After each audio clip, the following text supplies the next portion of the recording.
Batting সহায়ক উইকেটের প্রতিশ্রুতি দিয়েছেন বিসিবি গ্রাউন্ডস কমিটির চেয়ারম্যান হানিফ ভুঁইয়া।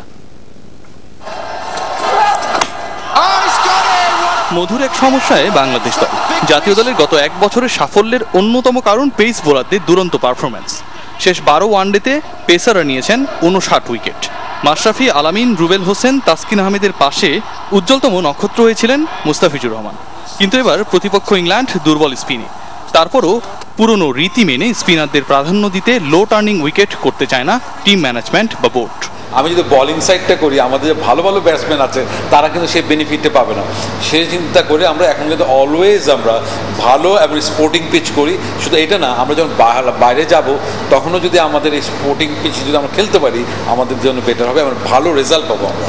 বরং পেসারদের কথা মাথায় রেখে ভবিষ্যতের জন্য বাউন্সি উইকেটের চাহিদা গ্রাউন্ডস কমিটিকে জানিয়ে রেখেছে টিম ম্যানেজমেন্ট। তারা কিছু বাউন্স পিচ তৈরি করার জন্য আমাকে পার্সোনাল রিকোয়েস্ট করেছিল, সেই ক্ষেত্রে আমরা কিছু করেছি, আমরা ভবিষ্যতে আরও করবো।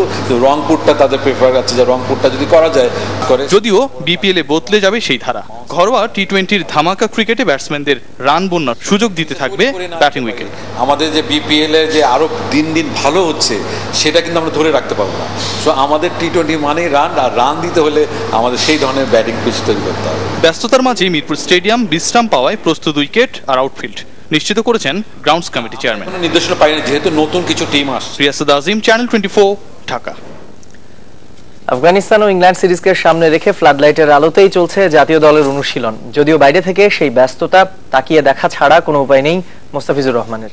ব্যাটসম্যানরা কে কার চেয়ে বড় শট মারতে পারেন সেই প্রতিযোগিতায় নেমেছিলেন সেন্টার উইকেটে। আর পেস বোলারদের নিয়ে ব্যস্ত ছিলেন কোর্টনি ওয়ালশ। তবে এই তোড়জোড় ছুঁয়ে যেতে পারেনি মুস্তাফিজুর রহমানকে। ইনজুরি থেকে ফিট হয়ে উঠতে পুনর্বাসন প্রক্রিয়ার মধ্যে আছেন কাটার মাস্টার। দলের প্রতি শুভকামনা জানালেও নিজেকে নিয়ে কথা বলতে চান না বাংলাদেশের পেস সেন্সেশন।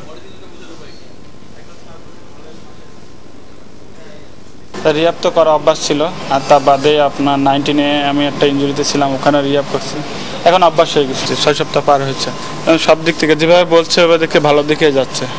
সবসময় খেলি, এখন খেলতে পারতেছি না তো মিস করবই। বাইরে থেকে সবাই সাপোর্ট দিব।